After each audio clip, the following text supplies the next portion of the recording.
All right. You're welcome once again to the last session of this program. It has been a journey. So today is going to be a little bit advanced than the previous three lessons that we recently had. So this is actually a program that is organized or was organized by NUXA, is in NUX China. Yeah. So basically it's all about advanced data analysis in R. So this is basically an introduction, but I've already started, or I'm already into such similar programs that I usually do online. So it's everything is uploaded on YouTube. So this class too is also going to be recorded, and everything is going to be uploaded on YouTube as well. And if you want to get access to all files, including scripts and data set that I've been using, you can also send me an email where I will just enroll you to a platform called Piazza, where you can have, access to everything at no cost. Okay. So once again, my name is Clement. I'm a final year PhD mathematics student, and I'm also a vice chancellor of Cardiff University. So it's just a privilege that I'm sharing these ideas with you, and I hope it becomes useful in your respective areas of endeavor. All right. So I would share my screen now, and we'll continue from there. All right. All right. So today is going to be a bit intense. Yeah. So this is, like I said, is the last session. Now keep in mind, I've been using Jupyter Notebook for the programming, but keep in mind you can also do that in R Studio. Okay. So at the moment, if I can actually go to File, go to Download as, and actually download it as a normal R Studio script for you, but you will not be able to have access to all these other detailed information, including links you can actually click on and so on. So technically, Jupyter Notebook have already emphasized how useful it is, and you can, I'm sure by now, everyone is convinced that Jupyter Notebook is just the best. Especially people can actually use it to submit assignment. Yeah, you can use it to communicate with supervisors, even with a group. You can use it. Suppose you are working with a company, you do some analysis. You can technically just share your results with them directly using the Jupyter Notebook. And if I should download it as an HTML file, okay, which is one of, so if you go to Piazza where I uploaded all my documents, you find out that for each R script, there's its equivalent HTML file. So the HTML file, if I download this as an HTML file, you just have to open with your any of your browsers. And at the end of the day, you have access to everything the same way you are seeing it. And you can also copy and paste the codes directly into RStudio. And you don't need to save your figures. So that's the beauty about about Jupyter Notebook, because one way is that you don't need to be copying and pasting your output separately into a Word document or something. No, you lose even quality if you just copy and paste directly into a Word document, for instance. Yeah. So, and with this one, I have the ability to download it as a latest file. You can also download it as a markdown. So there are a lot of advantages using this one. All right. So without wasting time, so first of all, this session is going to be about inferential test and model fitting. So so keep in mind, when you talk about statistical tests and statistical models, sometimes people confuse the two. Let me just explain. Now, when we talk about models, models always have an underlying parameter or a parameters that needs to be estimated. Models have underlying parameters that needs to be estimated. For statistical test, it's rather testing an hypothesis. It's testing some form of hypothesis. So keep in mind that model implies we are trying to estimate some parameters underlining, let's say, a certain formula. Okay, and then that formula is what we are calling. So that keep in mind that formula has some parameters, and that formula, after estimating the parameters, we can actually use it for other inferential stuff. So that makes it what? A model. Now, if the number of parameters of that model is finite, meaning that we know the exact number of parameters of such model, that's when we call it a parametric model. If we have infinite number of parameters underlying the model, then it becomes a non-parametric model. And then for non-parametric test and parametric test, so what the difference that I gave you is a bit advanced statistics in terms of the number of parameters. For statistical test, okay, we also have non-parametric test and parametric versions, okay? So it means for any parametric test that you are going to do, we have 8 non-parametric versions. Now, one thing you have to notice that for parametric test, there are some specific assumptions that needs to be estimated, that needs to be satisfied. Okay, so suppose you want to do a specific parametric test. Usually we expect the data to be normally distributed for some reason, because most of the parametric tests are testing the means, and we know that it is for means, once it's not, there are no outliers, it's suffice to test the means. But situations where we have outliers, you know, the mean can be inflated or deflated due to the outlier, right? Keep in mind the outlier could be extremely large or extremely small numbers. Okay, yeah, statistically is any number that is outside 3 standard deviation of the mean anyway. So that's more of the statistical definition. But what I'm trying to imply is that when there are outliers,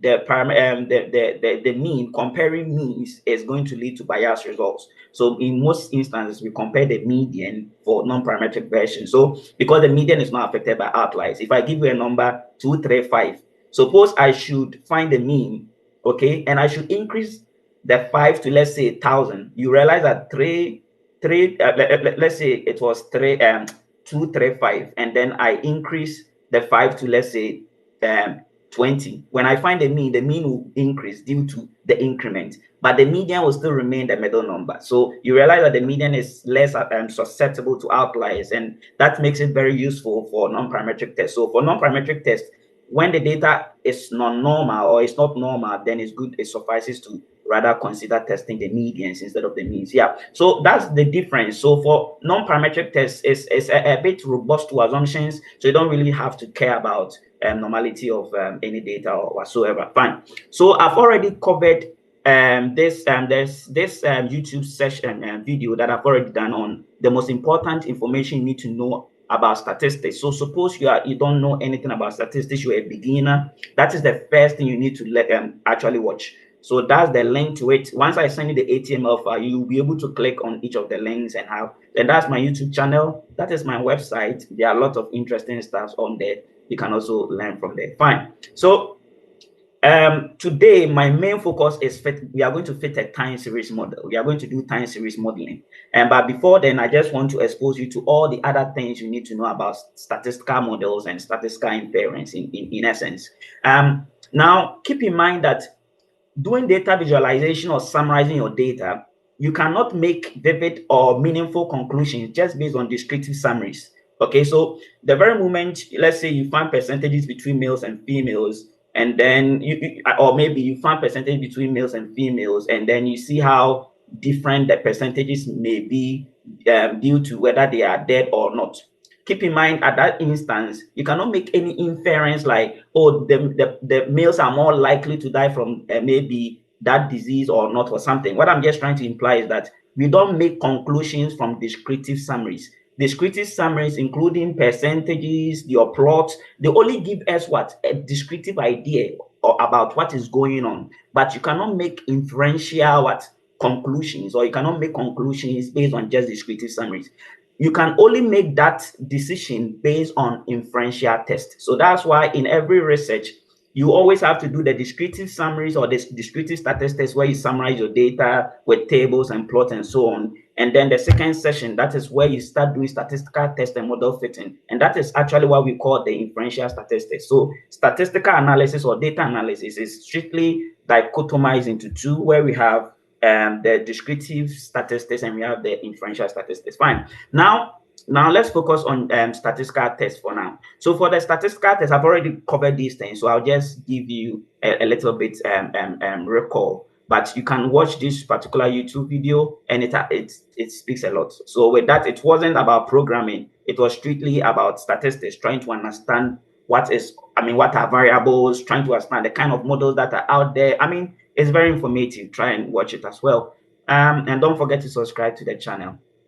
Okay, so the statistical test tool, like I said, if you want to use these parametric tests, okay, example, we have the pair-T test, and then the pair-T test is when you have you are comparing between two groups that are dependent on each other. So for instance, let's say you take measurements of an individual before and after maybe some intervention, and then in that case you realize that the values are going to be correlated, in the sense that it's the same individual, right? So that's the pair-T test in that case, when you're comparing between just strictly two dependent groups. And we have when you're comparing between two independent groups, and when you're comparing between three or more independent groups. That's the ANOVA. And we also have after fitting ANOVA, if there's significant difference between three or more groups, then you further do a pairwise comparison using something called Bonferroni test. We also Bonferroni pairwise. We have 2K, we have Chaffee, but Bonferroni is fine. I mean, when they have equal sample sizes between the group, then you can stick to something called 2K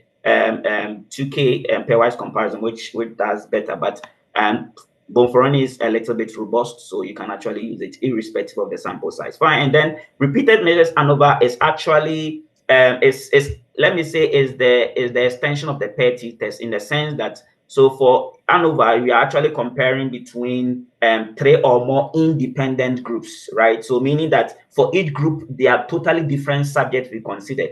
But the repeated measures is like you consider the same subject and maybe you are following the same subject maybe at 3 different time points. So in that case, it implies there's a repetition, and then the repetition is due to time, isn't it? And then in that case, it's still the same individual, just that you have 3 different measurements on each individual. So that is, so if in such situations, if you use ANOVA to compare whether there's significant difference, that is wrong. Okay, so keep that in mind. Suppose the measurements are recorded in 3 instances, and you want to compare whether there's significant difference in that measurement between, let's say, males, gender, or between, let's say, across educational level, whatever you want to do. I just want you to know in that instance, you have to use repeated measures ANOVA, because the dependent variable has been collected more than once. Okay, so keep that in mind. And then MANOVA is when you are doing an ANOVA. Keep in mind, ANOVA, you have, let's say, one specific continuous variable that you want to check whether there's significantly different across 3 or more groups. But situations where you have more than one such dependent variable, let's say you have 3 different dependent variables and you want to see whether there's any significant difference across 3 or more groups, instead of doing separate ANOVA for them, you lose. When you do separate ANOVA for them, you actually lose some form of degrees of freedom. Fine. So in essence, in order to get a good power of the test, you rather want to stick to MANOVA. So MANOVA is actually a multivariate version of the ANOVA, where you are actually comparing, you are actually considering more than one dependent variable, and you are checking whether all those dependent variables are significantly different across some groups. When we talk about a one-way ANOVA or a one-way MANOVA, is when you are considering only one independent variable, or only one group that you are comparing across or between. And if you are comparing, let's say, only let's say you are comparing some dependent variable or variables across, let's say, strictly 2 groups, and 2 different categorical groups, then in that case we call it a 2-way ANOVA. So don't be confused when you see a 3-way ANOVA. It's nothing strange. It implies that they are actually comparing a certain dependent variable across 3 different groups. Okay, and for each group is categorical. Don't forget that. Fine. Now, yeah. So each of them has 8 non-parametric tests, and I wrote this one in such a way that for the first one, 8 non-parametric tests is what is stated there. So the recursive sign test is the non-parametric version of this.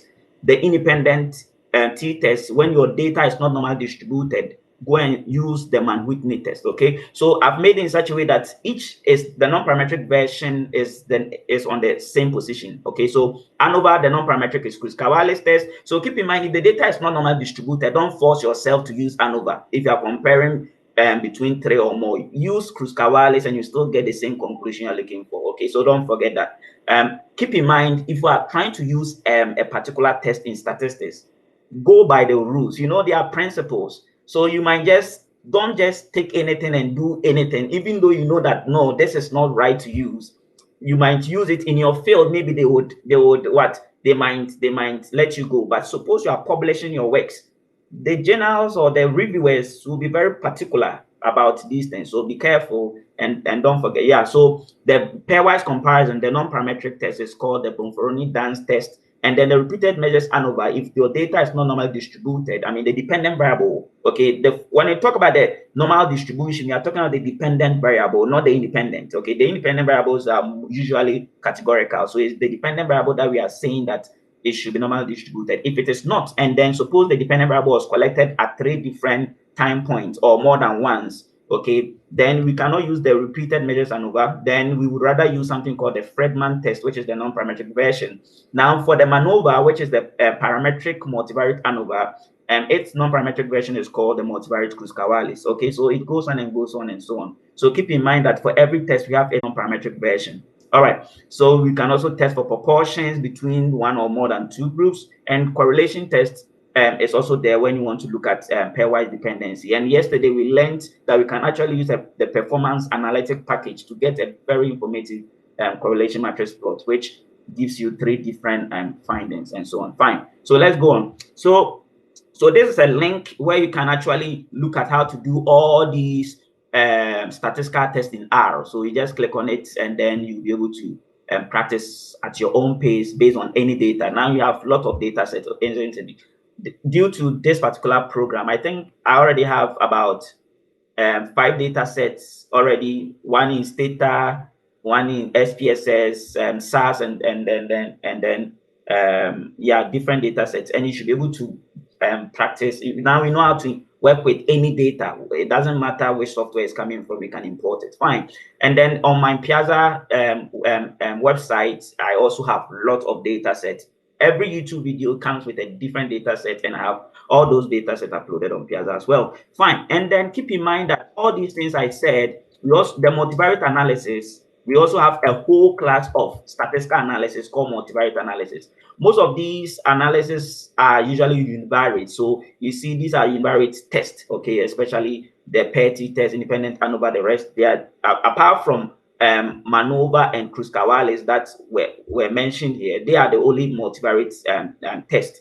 However, you can find range of different class of multivariate tests in this link, okay? So these two links, so don't forget. And then we also have another class of models called principal component analysis, singular value decomposition. I wouldn't go into all these. You can click on that, those who are interested. Principal component is usually when you have lot of variables, and then you want to be able to decide which ones, or for instance, let's say you have a questionnaire or a scale, okay? And with the scale you are considering, you want to find out which variables are very, or items are very necessary in computing your construct. In that case, you can use something called factor analysis to be able to identify those items that correlate or that are very useful in quantifying, let's say, a certain latent variable. Okay, fine. But the principal component analysis is very similar to the factor analysis. Factor analysis, another name for it is correspondence analysis. So when I say factor analysis, is similar to this one. Now, the principal component analysis technically is just like factor analysis, which is also a data reduction technique, but it usually works on, let's say, numeric data. Okay, so in that case, especially when you are doing a regression, you have several independent variables. You want to find out which ones are not necessary to include in your model, to include in the regression, or to check, especially when you have very highly correlated data set. It helps you to tease out those that are highly correlated. You take them out so that you don't get any form of multicollinearity in your model, which is not something desirable. I think when you watch my, if you watch this YouTube video, you'll be able to find out the effect of multicollinearity. I've covered that extensively. Now we have class of models like regression models, okay, and then in that same YouTube video, I think I've also covered that. So I've explained that. And one thing you have to note is that the nature of your data determines the kind of models you can fit. So, and then the ability to find out, given a particular data and some set of variables, ability to find out which statistical test is useful or necessary to consider is a particular skill you need to learn, okay? And then that's why you need to watch those videos and get to do the right thing. And then most of the time, just search, just Google. If you have any question, the internet is your friend. That should be your first point of contact. So this is a link to doing regression analysis in R. And this is also another a link to different class of models. So keep in mind, we have fixed and mixed effect models. So the GLMs are strictly fixed effect models, where the data, there's no repetition. The data was not collected over time. So it's basically a cross-sectional data. So keep in mind, we use GLMs for cross-sectional data. And then we have situations where you actually collected your data over time, or even across countries or across different locations. though in such instances, the locations or across time might not be any variable of interest to you. So they are not your independent variables, but your model should be able to account for those repetition in time. In that case, we call it temporal pseudo replication. There could be spatial pseudo replication due to the fact that you collected it across different spaces, maybe different countries or different farms, depending on the type of experiment you are doing. In such instances, you would want to consider a generalized linear maze model. Keep in mind the repeated measures ANOVA that I said, the dependent variable was collected over time, isn't as in there's a repetition in the dependent variable. Now keep in mind that it is a special case of a generalized linear maze model. The repeated measures ANOVA is a special case of the generalized linear maze model if you are considering one dependent variable and then the dependent variable, you add the number of time. I mean, you create a variable that represents the repetition. So if it is time, once you add that time variable as a random effect, then you get the same output as doing how do you call it, a repeated measures ANOVA. So keep in mind, repeated measures ANOVA is also a special type of generalized linear maze model. Fine. I think I explained additive models, what they do. If you watch the YouTube video, you find out that there are situations you want to fit a linear model. Linear model expects the independent variable to be linearly related with the dependent, but situations where we don't have such, there could be non-linear relationship, we actually fit lines to those independent variables that are non-linear with the dependent to smoothen out the non-linearity to get something fairly linear.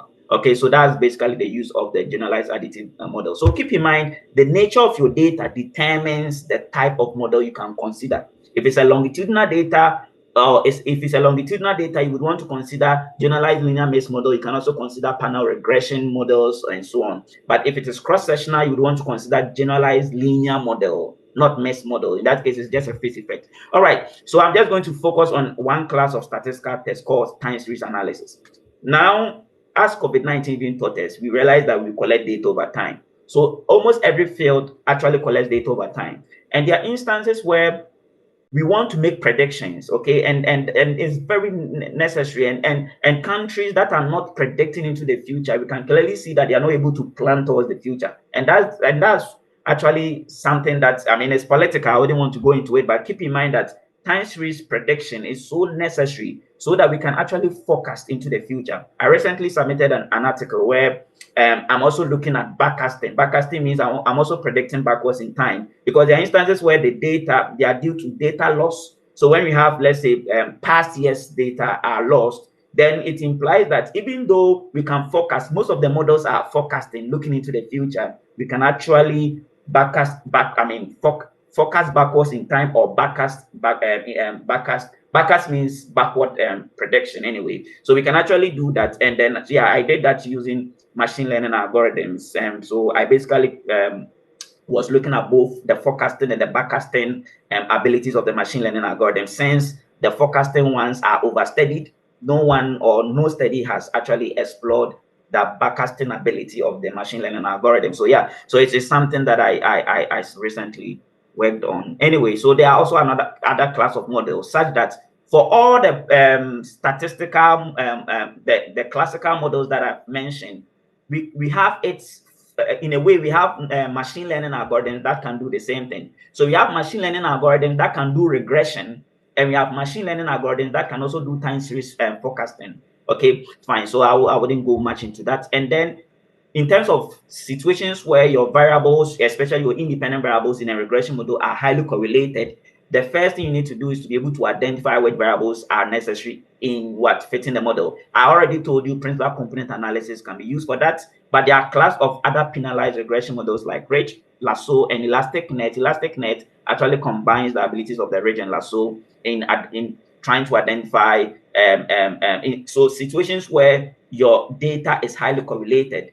The classical GLM models will not work because there will be high multicollinearity. With multicollinearity, situations where there are multicollinearity, the overall model will be significant, but all your independent variables are likely to be insignificant, and vice versa. In essence, when there are multicollinearities, you get wrong conclusions. Keep in mind. So it's something we want to avoid. If you have high multicollinearity in your data, then you would want to consider these penalized regression models and also recursive feature selection algorithms to actually decide which variables are necessary. All right, so now let's focus on today's task. So today's task, we want to do time series analysis. Okay, I'm not going to use any other data. I'm going to simulate my own data set. So now I'm simulating 300 data points from an ARIMA model. I don't want you to understand ARIMA model. I just want you to understand. I'm just trying to obtain a simulated data. Now, this data that I'm doing, or the kind of analysis you are going to see, you can do the same thing for any empirical data you have.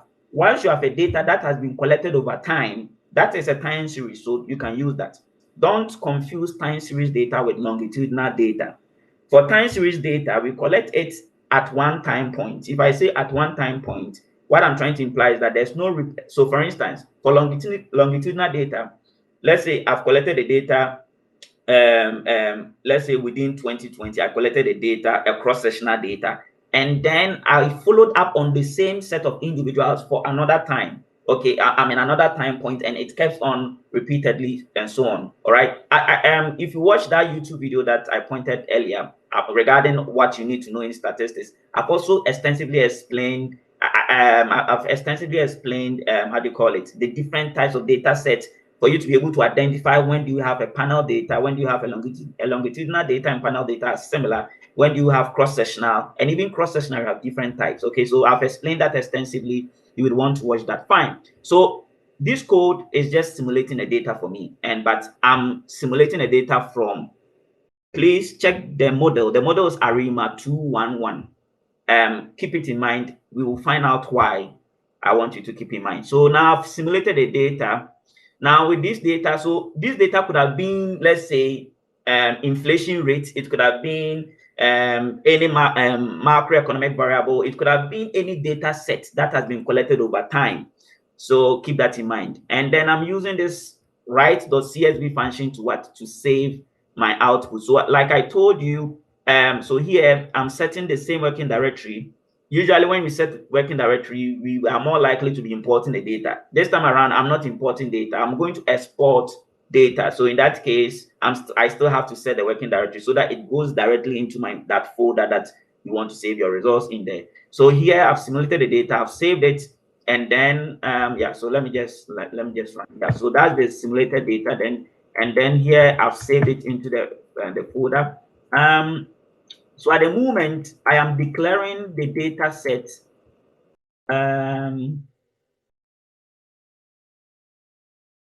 Okay, let me take this out here. Yeah, so at the moment, let me use that.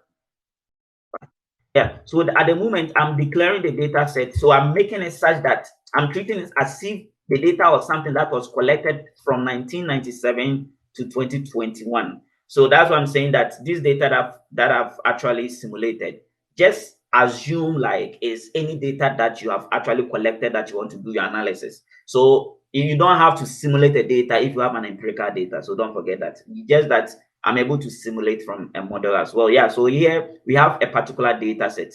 And then don't forget it fits an ARIMA 211 because I intentionally simulated it from there because I'm going to compare different time series models and want to find out which one is doing better. Fine. So here, I'm saving the monthly data. But keep in mind that this data set, suppose the data I simulated is called data, which is what I've called data. The first thing you have to do is to declare that the data is having a particular frequency, meaning that you have to declare whether the data is a yearly data, whether it's a monthly data, whether it's a daily data. So the frequency here determines the time interval within which the data was collected. So here, specifying the frequency to be 12 means that I am saying that the data is monthly. If you specify the frequency to be, let's say, 365.25 or 365, you are saying is daily. And for weekly, is basically 52 for weekly data. If it is a yearly data, your frequency is just 1. And then if it's what else? Yeah. So if it is quarterly, your frequency is 4. Keep in mind. So that's that. So here you specify the start date, and then if you specify the start date and you don't even specify the end date, it will still work because once you specify the start date and you say that the frequency is 12, you still get the kind of what it will automatically consider each year till it gets to the last. Okay, but I'm just adding it for you to know. Yeah, so keep in mind, like, let's assume that this is a data that we collected and or we obtained from 1997 to 2021. All right, so function is just plotting our data. So this is the data we have. Now, if you look at this data, you can clearly see that it increases over time. And this is the kind of data that we say is non-stationary. So in time series analysis, you will hear some unique terms. Stationary model. I mean, you will hear stationary data and non-stationary data. So any data that you see a clear cut either is increasing or decreasing over time, such data set is what we call non-stationary. But data set where you could see you cannot identify whether it's technically increasing or strictly decreasing, then in that case, you rather say that it appears to be what? It appears to be stationary. You see, with this one, clearly it's increasing over time, and I can clearly see that it is non-stationary, but I cannot conclude it's non-stationary, even though it's non-stationary, because I told you that we don't make conclusion based on descriptive summaries. I have to do an actual test to conclude that it is non-stationary. Okay, so keep that in mind. Fine, so let's continue. And here I want you to note that if we are given a data in any range, I mean any frequency, the frequency represents whether yearly, monthly, daily, whatever.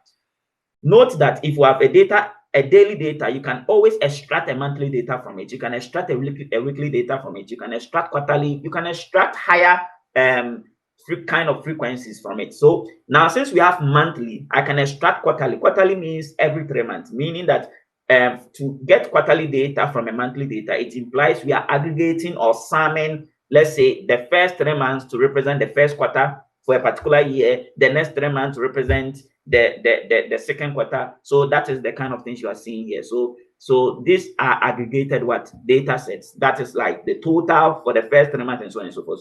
So that is basically how quarterly data are obtained. So this is just to show you how you can convert or extract a quarterly data from a monthly data. If you want to extract for a yearly data, just set the frequency to be 1. Okay, so when you come down here, I set the frequency to be 1 to represent what? To represent how do you call it, a yearly for the yearly data. Yeah, so basically that is it. So once you set the frequency to 1, then it gives you the data for each particular year. Fine. So here I wanted you to note that for quarterly data, obviously the values are going to be higher than the monthly data because it's a sum of the first 3 months and so on and so forth. So this is just a combined plot. So here I combine the 3 plots. So this is just to demonstrate that you can create combined plots. It's not always that you have to have separate plots. You can actually have a combined plot like this and add some nice legend. So as you can see, you have a lot of control when you are using R over when you are using Stata or when you are using eViews, Minitab, those kind of softwares to do your analysis. Okay, so keep in mind, R is something you must switch to because it's very, very powerful, as you can see, with nice graphics and so on and so forth. Fine. So here I'm saving the data. So I'm saving the quarterly data that we've created. So this is the quarterly data. I'm giving it any name I want with a .csv. So this is what we use to save or export data into our repository. Fine.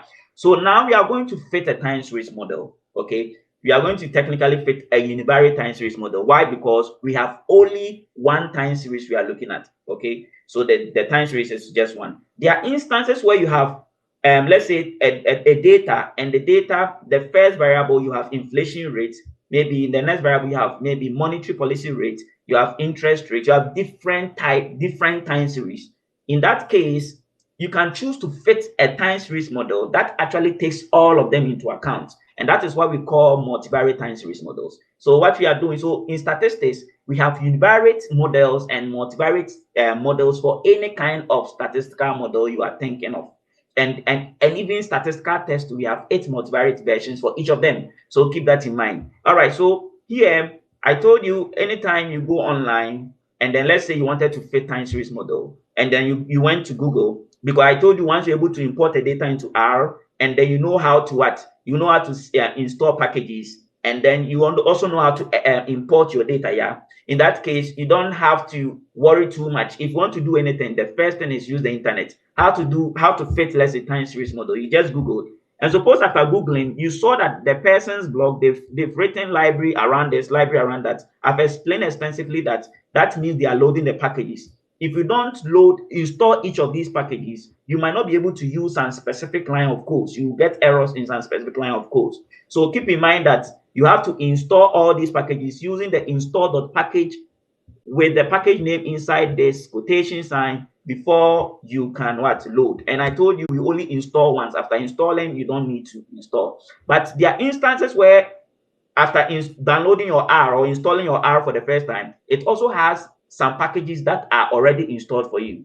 So normally I would recommend that try and run the library first. When you run and it tells you that package cannot be found, then you install it, because there are instances where the package is already installed by default because you because of the R2s that you downloaded. So sometimes the packages are already in some packages are already installed as base packages. So keep in mind. So I would want to rather run these ones. If it tells me, always check the error message. If the error message says that package cannot be found, then it means just install. And when you are installing, you need an internet. Okay, fine. So now we are going to so here I was just trying to show you that with the monthly data, you can technically find means for each year if you want, by still using the same aggregate function. And in this case, you sum. Keep in mind that if I put sum here, it gives me the original yearly data, okay, because the yearly data is a sum across all the months for a particular year. The very moment I put me here, then it implies I'm just trying to summarize or find the average average. Suppose this was income level, average income level. Suppose this was exchange rates. I mean, that kind of thing. So you just specify the mean. So this is if you want to find specific means, you can still use that aggregate function for that. Fine. So let me continue. All right. So now we are going to start time series models. By the end of this, you should be able to actually do a time series analysis and even make publications out of them. You just have to note that all these time series models I'm considering are univariate, are what we call the classical time series models. We have machine learning algorithms which are taking over now.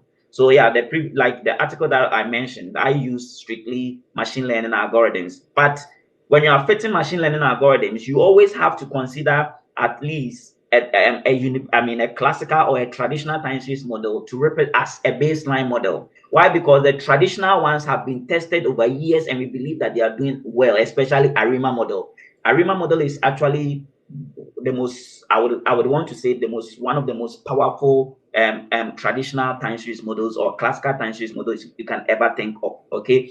However, if you are fitting, let's say, machine learning algorithms, you would want to consider at least, let's say, ARIMA as a baseline model, so that you'll be able to, as you are comparing different class of machine learning algorithms, you can also check how they fare or how they actually perform against at least one of the traditional methods. Okay, so keep that in mind. Now, so the first thing to fit a time series or doing time series analysis is to identify outliers. Okay, so and then we are going to use an automatic ARIMA procedure that makes use of the residuals of an ARIMA model to actually identify outliers. I mean, if you really want to know much of the theory, you can just Google automatic ARIMA procedure for outlier detection, and then you learn more about that. Fine, but there are different types of outliers that it can identify. I wouldn't go into that, but the additive outlier is something that most of us already know. With additive outlier, there are instances where, let's say, you see a sudden spike in your data. Let's say all the data set are around or between, let's say, between 10 and 30, and you find out that there is one particular data set that is somewhere around, let's say, 1,000. It could be genuinely due to maybe recording errors. So such instances, when you have an unusual spike in your data, that is usually, that type of error is called additive outliers. I wouldn't want to go much into that. Fine. So this is the function. We call it TSO. It's actually from a package called outlier. It's among the packages outlier package. Okay. Fine. So when you do this one, you realize that it told me no outlier were detected. So that is to say that, and then if outliers were detected, it will even tell you the type of outliers that existed anyway. But I mean, the type doesn't really matter if that's not your goal. If your goal is to identify outliers and then correct them, identify outliers and correct them, you realize that the data is not what, there are no outliers. Let's suppose there were outliers in your data. You can use this function to clean your data set. So if you use TS clean around the monthly data that we are using, even though I converted the data into quarterly, yeah, here there was a practice task that you need to do. So yeah, yeah. So even we are fitting the database on the monthly data, I want you to try everything that I'm doing based on the quarterly and also the yearly. So you are using the same code, but the quarterly and the yearly data that we've also extracted, okay, also try and fit the time series models to each of them. I mean, it's just for your own practice. Yeah, so keep that in mind. So that was a practice task over there. All right. So here the take-home message here is that you first of all use this one to identify outliers. If there are outliers, it will tell you the outliers that were detected, and then you use this function called the TS clean, and then it will clean your outliers. By cleaning your outliers, it will recompute or get good estimates, okay, based on looking at the pattern in your, let's say for a particular year, okay, it's just more like missing value imputation, but in this case time series missing value imputation, where it kind of makes use of the intertime correlation. So in essence, in situations where we have outliers, it kind of removes out the outliers and recompute a good estimate of the outliers for you, and that's what the TS clean does, okay. And so it's also, but here, since there were no outliers, if I type the TS clean, it will not clean anything because the data is already cleaned. So you realize that here I use this line of code to check whether the clean data that I did is equal to the monthly data that was having no outlier. And clearly it says that the clean data double equal to means I'm asking whether they are equal. Every entry is equal, and it's saying that yes, and I'm adding all. So I'm asking whether all the entries for data, for the clean data and then for the original data, are they the same? Yes, it's saying true. That is to say that there was no cleaning that went on because there were no outliers. But situations where there were outliers, it will clean it for you and get good estimate of those outliers, and then you have a perfect data to work with. Because keep in mind that if there are outliers in your time series analysis, the outliers can also affect the predictive power of your time series model. So it was also one of the objectives of the publication that I was telling you about that I recently submitted. And with that, I also proposed some new forms of doing the outlier detection. Fine. Anyway, so here, so the first thing is detect outliers. The next thing is identify patterns that exist in your time series data. And in identifying the patterns, when I talk about patterns, check whether there's some seasonal patterns in your data. If your data is a monthly data, you want to check whether every month is there a specific pattern. Is it possible that, for instance, we know for a cold like flu, is it flu in the UK, for instance, usually towards the winter is very prevalent, and then yeah, so such in an instance, these are patterns that you want to find out whether it exists in your data. Okay, so that is it. So there are so many ways you can identify whether there are seasonal patterns in your data.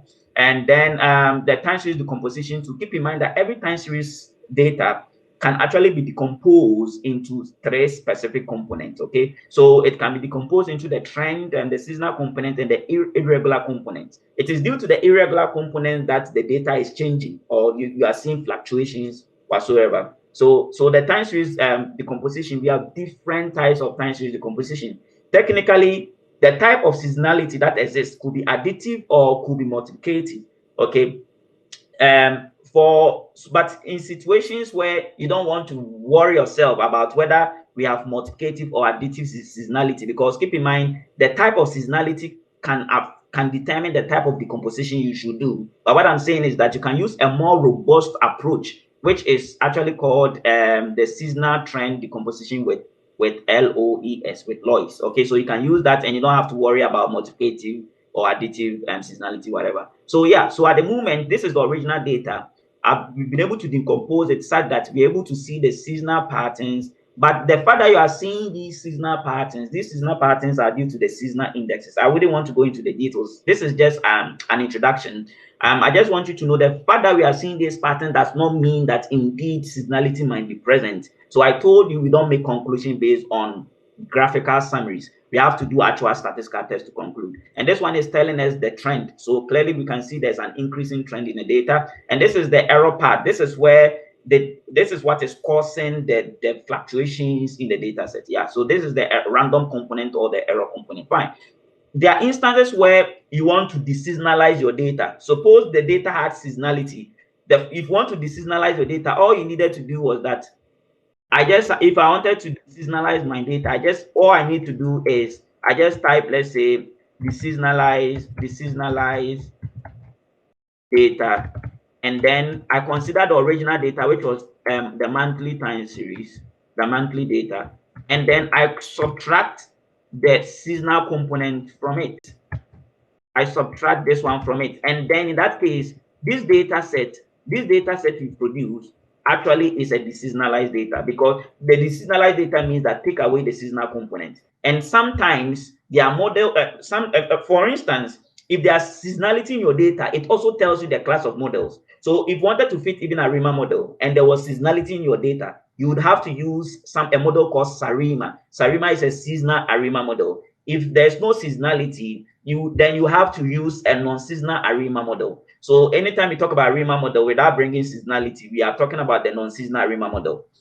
So keep in mind, there are instances you want to compare between, let's say, seasonal ARIMA model and non-seasonal. And keep in mind, every class of time series model, we have the seasonal and non-seasonal kind of equivalent. So these patterns also gives you, so like I said, the kind of model the kind of data determines the different type of statistical tests and models you can fit. And even within the context of time series analysis, these patterns also tells you the kind of time series models you can actually fit. Fine. So yeah, so we have a fair idea about the decomposition. The next thing is to determine whether the data is stationary or non-stationary. We saw the original series. Clearly, the original series was increasing over time, so it's more likely to be non-stationary. Non-stationary means it's not static; it changes over time. Fine. We have to do an actual test, so we use a test called augmented decafula unit root test. We have different types of unit root test or test of non-stationarity. We have filiperon. Even the augmented decafula type. We also have a test called decafula, and we even have KPSS test? Yeah, so that is also there. So there are a lot of them. But this is the well-known test, ADF test. Fine. So then now hypothesis is that the series is non-stationary, and the alternative is that the series is stationary. Okay, fine.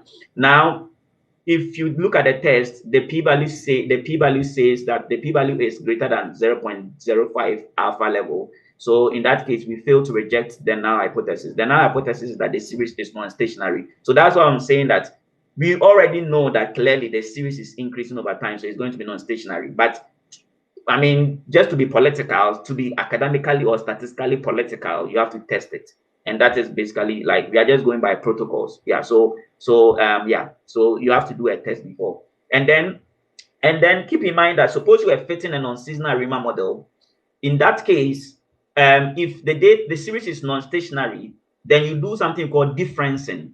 We difference the series to make the data stationary, okay? Because the non-seasonal, both the seasonal and non-seasonal RIMA model is a stationary model. So for stationary time series models, we expect the data to be stationary. And we also have time series models that actually are used for trend analysis.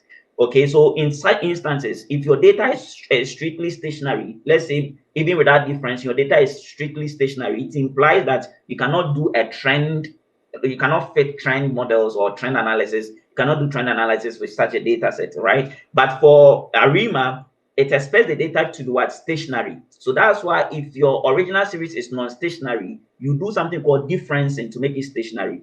If you do first difference, and when I specify the lag value to be 1, it's doing first differencing. First differencing implies that it first of all subtract, let's say, the data at the second time point minus the first, the third minus the second, the fourth minus the third, and so on and so forth. And that is what we call what? The first differencing. If it is if you want to do second differencing, you only do second differencing if after doing the first differencing, your series is still not stationary. Okay, then you go on to do the second differencing. But you wouldn't want to do so much differencing, because the more you do differencing, it kind of affects your estimate, especially when you are doing a RIMA. It affects the moving average estimates anyway. But I mean, we didn't go into those details. Yeah, so keep in mind here, I was just trying to tell you that the original series is not stationary, but you can do a differencing of its first differencing. If it's a second differencing you want to do, specify the lag to be 2, and that is it. Fine. So here I wanted you to show that this is the original series. After doing difference, and this is the kind of stationarity I'm talking about. If you want to fit a ARIMA model, whether seasonal ARIMA or non-seasonal, we expect the series to be what? Stationary. I mean, to be stationary.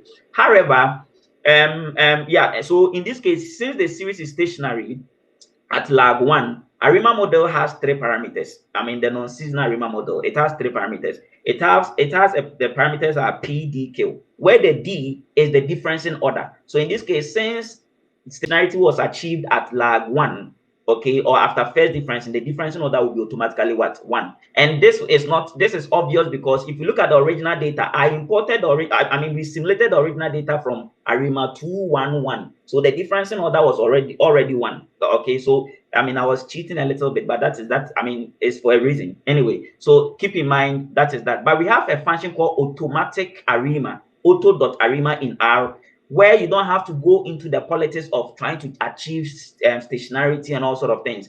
Just put your original data. The automatic ARIMA model will obtain the optimal model. Whether if there are patterns, if there are seasonal patterns, it will fit a seasonal ARIMA model for you and choose the best. It will fit series of them and choose the best one. So whatever output you see from the automatic ARIMA model, which you are going to see, actually is the best fit. Okay, so keep that in mind. All right. So we also have another test to actually test seasonality, and then we have that test. We call it the Welbel and Olich test, and then that is telling me, if you look at that, it's telling me that the test does not identify seasonality. So obviously there were not seasonal patterns in the data. We can do seasonal plots to check and verify. Indeed, there are no seasonality. You cannot see obvious trend in the seasonal plots. If you wanted to see obvious trend in the seasonal plots, how would you know? That is, if you realize that each year has a unique pattern, okay, then in that case, then it tells that there's seasonality in the data. Clearly, with this one, we don't see a unique pattern. What we only see is that for each year, the data appears to be increasing for each year. That's the only thing we saw, but that does not imply seasonal pattern. For seasonal pattern, we expected that for each year, the shape of the curve should be similar. That is when we say there's seasonality in there, and the test has already concluded there's no seasonality, and graphically it is so. There's also another form of seasonality plot called polar seasonal plot. I wouldn't go into that, but you can also explore that as well. The interpretation, you can get it online as well. Fine. And then we also have something called ACF and PACF plots. The ACF plot also helps you to identify whether there are patterns in your data. If you look at the original data, you can see that the ACF plot is decreasing, as you can see. And when you see such a pattern in your ACF plot, it tells you that there are trends in your data. All right. So, and these are the PACF plot. If you want to know the difference, you can just Google and find out. One is a partial version of the other one. Fine. And then the first difference in, suppose I wanted to do a ARIMA model. Okay. We realized that at first differencing, suppose I didn't want to use the automatic and I wanted to go politically and fit it like step by step using something called Bose-Jenkins approach. In that case, I would want to identify the parameters, and the PACF plot helps you to identify the P parameter of the ARIMA model. How many spikes are outside this confidence band, the blue line, determines the parameter. However, you could see here about 4, but among the 4, it is strictly 2 that are very significant. That's why the ARIMA 2, the first parameter was ARIMA 2, and that's because there are 2 very significant. And these ones, because you can clearly see, it's not only 2 that are outside. You fit different possibilities of the ARIMA model, and you identify which one is the best using something called AIC and the BIC criterions. Okay, fine. Yeah, we wouldn't go into that because if you are using the automatic ARIMA model, it will identify the best model for you. Okay, now to fit a time series model, after you've done the outlier checks and you've done all these things to identify whether there are patterns, specific patterns, you can clearly see already we don't have seasonality in our data. There are no strict patterns across the months for each year. So in that case, the time series models I'm going to consider are strictly non-seasonal time series models. If there were seasonality in the data, then I would rather want to consider seasonal time series models. If there are seasonality in your data and you still want to use you still want to fit non-seasonal time series models, then you have to deseasonalize your data by eliminating or removing the seasonal component before fitting that model. So that keep those things in mind. Okay, so that's the essence of the time series decomposition. So that if I decompose and I want to fit non-seasonal time series models, I can actually eliminate the seasonal component, and then in that case, I've deseasonalized the data. And then so just keep those things in mind. So now the data doesn't have any seasonality, so in that case I'm going to strictly use non-seasonal time series models. Okay, so this is the function I was telling you about, the automatic time series model. You realize that the data doesn't have seasonality, so in that case I have to set seasonality to be false. If I don't set seasonality to be false and I'm including seasonality, I'm trying to ask that it should determine the best seasonal model, seasonal ARIMA, and then it will tell me that the best one was ARIMA 312 for the non-seasonal part, and then for the seasonal part is this. Okay, and clearly the data didn't have a seasonal component or seasonal. There wasn't the seasonality was not significant. So in that case, you would want to set it to false. I can either type just a single F, a capital F, or type the whole false. It's the same thing. Okay, and so this is the model. Look at the difference. You realize that we originally simulated the data from ARIMA 211, and then it's what this automatic ARIMA model does is that it fits several time series, several ARIMA models, and then it identifies the best one. So the best one based on the AIC, and it prints that out.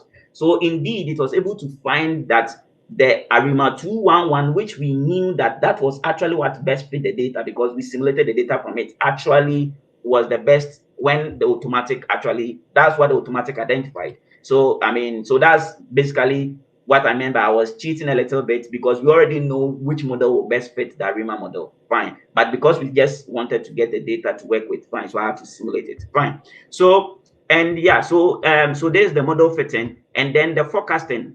Keep in mind that we divided the data set into training and testing. So from 1997 to 2015 was considered for training, and the other one, from 2016 to 2020 was considered for testing. The reason is that when you're fitting a model, always you divide the data set in such a way that you use about, let's say, 70% or 80% of the data to fit the model. And then you want to be sure, is the model really doing what we want it to do, or is the model very accurate? If you want to assess the accuracy of the model, leave a portion of your data out. Don't consider them in fitting the model. When you are done, predict those data that you left out, predict it, and let's check whether the prediction, okay, let's check whether the difference between your prediction and the ones you left out, there's significant difference between them. If there are no significant difference, then it implies that the model is doing well. Okay, in order to compare, so meaning that we are using the testing data set for cross validation to just conclude whether indeed our fitted model is doing well. So keep in mind, if we are fitting time series models, okay, not just time series models, even regression models, you always have to divide your data set in such a way that you consider a large portion of it for what? For training the data. For training means for fitting the model. And then when you are done, you use the left ones out, the ones you left out, to rather do something called cross-validation, just to be very sure that if we have a new data set, will the model still be able to predict that new data set? Fine. So here we fitted the model, and then we have a lot of accuracy measures to decide or conclude on the performance of the model. We have the root mean square error, we have the mean absolute error, we have the mean absolute percentage error. So the focus is that the model that has the least of these is the best. Okay, so look at the ARIMA model, the root mean square errors. Let's just pick one. The mean absolute percentage error is 2.36. Now the mean absolute percentage error, it's actually, if suppose you are only fitting a single time series model, you can actually just compute the mean absolute percentage error and still conclude on the performance of the model. But if you are comparing between more than one model, in that case, you can still use that, or you can also use the other ones as well. And the reason is because this 2.36 actually tells me that that is for the mean absolute percentage error. It tells me that the model was wrong by approximately 2%. That is what it's telling me. Okay, so keep in mind in terms of the prediction. Fine. So I've considered an ARIMA model as one model that we fitted. We know that it will obviously do the, I mean, it will be the best because the data itself was coming from that ARIMA 211 model. Fine. And then we are considering another model called naive time series model. So we do that and we focus for the, so keep in mind the data that we left out from 2016 to 2021. So that's why here I'm using the H is what we call the focus horizon. Is what is the length of time you want to focus into the future. So here I want the length to be equivalent to the total length of the test data that I left out, so that at the end of the day I can now compare the prediction with the ones that I left out and compare these errors, okay, measuring how much the prediction actually deviates from the true testing data set. That's basically what it's doing. So you can clearly see that the ARIMA was, for the mean absolute, it was 2.3. This one is 9.5. The difference is obvious why it's doing better. And then we fitted another model called the non-seasonal hot winter. The hot winters model, we also have a seasonal equivalent. I'll need just 10 minutes to wrap up.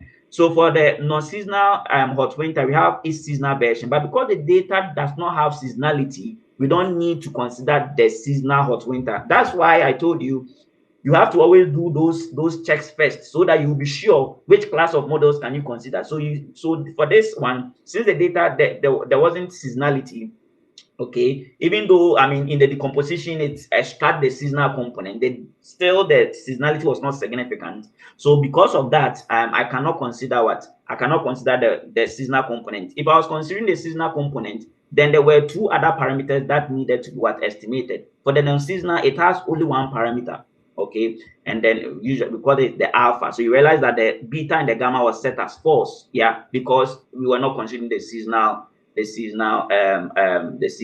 what do you call it, equivalent, I mean hot winter. Fine. So it's also another class of model that we considered. So usually when you are fitting or predicting with a time series, fit several models and identify which one is doing the best, because even though ARIMA models are naturally powerful, there are instances maybe hot winter will be doing better for that given data set.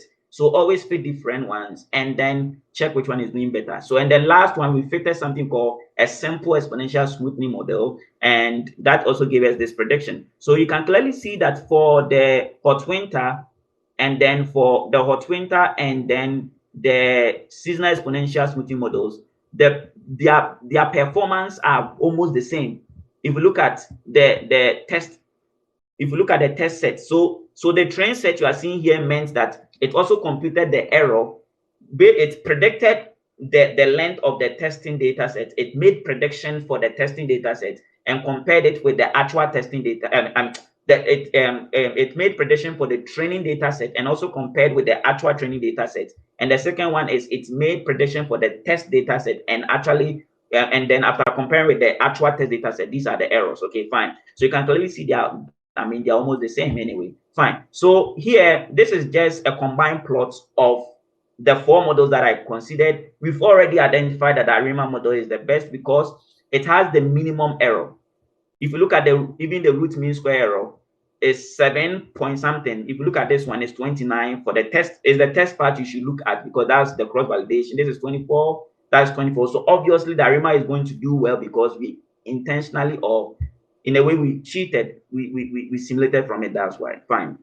So you can get this kind of plot. So with this auto plot, you're able to get this kind of plot with their confidence bound or prediction intervals around. So yeah, so if you look at the ARIMA model, you can clearly see that this is the prediction and the prediction clearly fits it. Okay. And then if you look at the naive model, you realize that the prediction, look at where it's starting. It didn't start from the last point of the data, right? Last point of the training. It didn't, if you look at this one, it's perfectly continuous. But with this, it didn't. And that explains why the accuracy was lower than that. If you come down here, for the hot winter and the smoothing, I mean, they're also doing fairly good. And the reason is that if you look at even their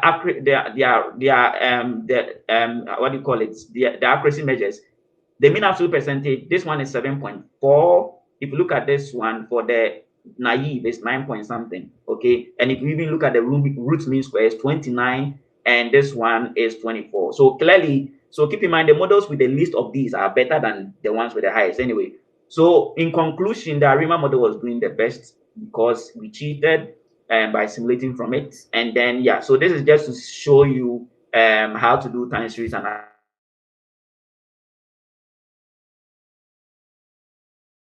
in R. The fact that there are so many statistical tests you can actually do, but the nature of your data actually determines the kind of statistical test you can do. Okay, so keep that in mind. And then you should know the difference between statistical tests and statistical models. Statistical test aims to what? To check the validity of some hypothesis. Okay, whether the hypothesis is true or not, the validity of the null hypothesis anyway. And then for the models is trying to make predictions. Okay, so for models, we fit models to make predictions, but in the process of making predictions, you have to estimate some parameters. How to estimate the parameters is another field of statistics. The estimation procedure, we have different types. We have maximum likelihood estimation. We have, let's say, least square estimation. We have different types of estimation approach. Even with the estimation, we have the Bayesian inference or the Bayesian estimation approach, which is also another class of statistics. Anyway, I wouldn't go into that. And then I've also pointed you to other forms of multivariate analysis that can be done. Most of these, you can just Google the names and find out what it does. The multi-dimensional scaling is also very useful. It's also a multivariate analysis, which you can think of. And then, yeah, so we just focus on time series models. And we said that for the time series, we have the classical or the traditional models. And for each, we have the machine learning equivalent. So you can actually, machine learning time series model examples are k-nearest neighbor regression. We have something called generalized neural network regression. We even have multi-layer perceptron models, which are also machine learning models. And then there are lots of them. There are a lot of them. Even Gaussian process model, GP model, there are a lot of them. Okay, so I'll end here, and keep in mind this is just an introduction, and you get access to all these documents. I will send the HTML file. As I said, obviously the Jupyter notebook is far better than RStudio, isn't it? So I'll send the HTML file of this. I also upload the actual R code by downloading it also as an R script. When I do that, you'll be able. I'll put it on Piazza as well, where you can easily download. And yeah, so see you once again. Maybe in the future. And then don't forget to subscribe to the YouTube channel. Everything will be uploaded. And please, once you subscribe, send to your other colleagues. Yeah, let's grow the channel together. Thank you very much, and see you soon. Bye.